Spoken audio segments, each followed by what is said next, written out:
I'm Stephanie Redcross West. I started a business called Vegan Mainstream. My passion is helping people fulfill their careers and be able to transition their vegan passion into their work.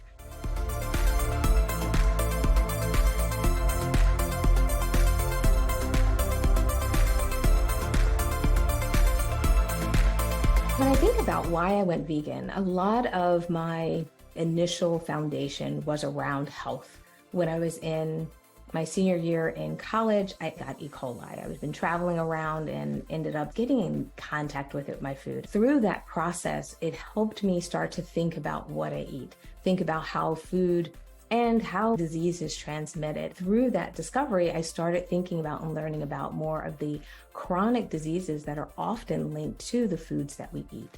As I started to make a better connection between the food I eat and my health, I started to realize that getting on this vegan path was an option. And as I spent more and more time with the vegan community, I started to understand not only the animal rights perspective of it, but understanding how I needed to bring more compassion to what I do.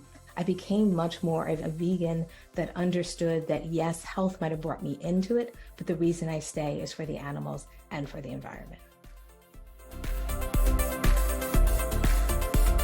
When you first transition, you should find things that you like. I know a lot of times when people are thinking about going vegan, often they're trying to be the healthiest. They're trying to sometimes get the award for putting in all the goodness, chia seeds, flax seeds, all these things that you hear about, superfoods and all of that. But if you haven't been eating those things, it can be hard to transition to them because your palate hasn't developed. You haven't developed a relationship with those foods. What I often tell people is to take the foods that you already have an existing relationship, often a positive relationship with, and transition those and make them and veganize them. So if you have a favorite cake that you make normally for people for their birthday, or someone made it for you for your birthday, veganize that. If you have a favorite dish from your childhood, veganize that, especially if it brings about a happy memory. What happens is you're not only going vegan, but you're connecting a positive experience with those dishes and those items. And therefore you start to build those memories that really many of us unconsciously do through our lives as kids and so forth. And I think by creating that new pattern, it will not only help you bring some enjoyment to the transition, because it can be hard. Any type of change can be a little bit hard, but it can also build an experience around it that can be highly positive. Veganizing, at least for me, is often about substitutions. It's not necessarily what was in that original recipe is the only way to make it. When I was trying to veganize things, I would pick up a recipe that I knew and loved and looked for a substitute. So if it was calling for milk, I would look for a plant-based milk to substitute it with. This day and age, there's a lot of one-to-one substitutes for you to take something that was maybe an animal derivative or item and substitute it for plant-based items. Coaching and one-on-one business support tool and system for anyone who has or is planning to start a vegan business. What we do is we help either teach you the marketing through like courses or through group coaching, or what we can do is we can work with you one-on-one to help you set up a strategy, to help you understand all the marketing tools out there that are available to you at your fingertips and how to ultimately build, grow, or scale a successful vegan business. I started my business back in 2009. Not only has the world changed, the vegan world has changed. I think the natural evolution of what many of us hoped for, where veganism is a topic of conversation in mainstream media and mainstream discussions. Even as we're going through grocery stores, even as you're going to restaurants, you're starting to see options on the menu. It's so exciting to see the increase in demand for vegan products and services out there, not just from the vegan community, but from a larger group of people. Maybe people who aren't ready to buy a vegan t-shirt, but those individuals are showing up consistently and buying and purchasing these products and getting a benefit from it. So it's been kind of amazing to see the expansion of the market. However, there's still so much work to be done. I think we would all hope there was a larger portion of the population that identified as vegan, but I do feel like the world has really shifted and the discussion is less of a them versus us. I really feel like more and more people feel like they can step their toes into veganism.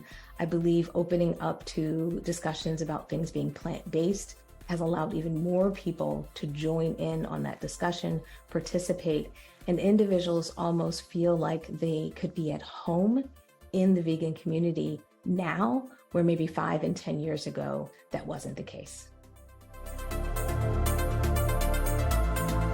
I think vegan businesses are so important and ultimately can change the world is because of the ethics that we bring often to these businesses.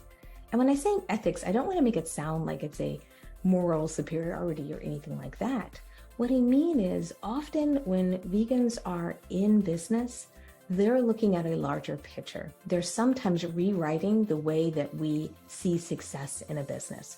Where traditionally many businesses were just looking at their bottom line, you'll see for many vegan businesses, they're concerned about their footprint. So therefore, they're trying to make sure that every product or service or anyone that they engage in the entire supply chain, that they can reduce their footprint, ensure that their products and services are more sustainable. We want to be more compassionate.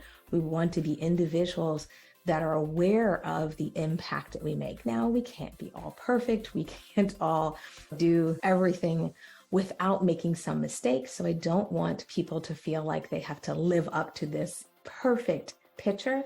But what I feel that vegan businesses often do, and this is not just on the product side, but this is on the service side as well, is that we will often bring a different perspective to the party on how we do discussions, how we negotiate, how we are looking to build solutions that benefit all as opposed to winner takes all.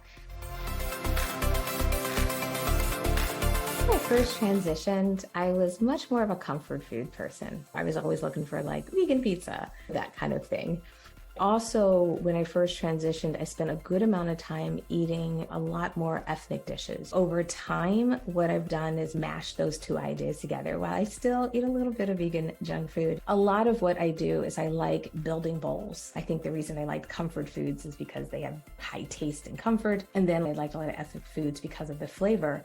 That I really love to like build a rice bowl and be able to say, okay, I have a rice bowl here with some pickled onions. I have some, seasoned up tofu. Maybe it's Thai seasoned tofu. I may have some cut up cucumbers in there. I may throw some sprouts on top.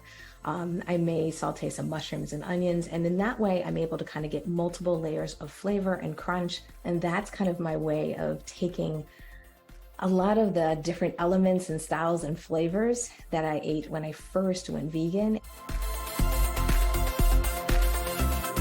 As the landscape of products and services, there's much more variety out there.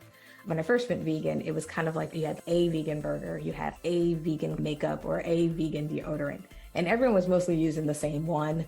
It didn't really cater to the variety of individuals who are in the vegan movement. And what's so exciting to me today is how much more diversity there is in products and services, how there's more and more products that are available. So someone like myself, when I'm looking for makeup, it's hard to have one size fits all makeup. I love that you have brands like the Lip Bar out there that is offering makeup. And then for someone like myself with African-American skin, it's like, all right, I got some foundation that matches my skin. Like that really makes you feel represented in the movement. This concept of inclusivity in products is really key, but some people say it, but they don't necessarily do it. It inspires me to be more comfortable of being me, of showing up as me in the world and feeling comfortable more and more in my own skin as I see more and more people being comfortable in their skin and more brands celebrating it.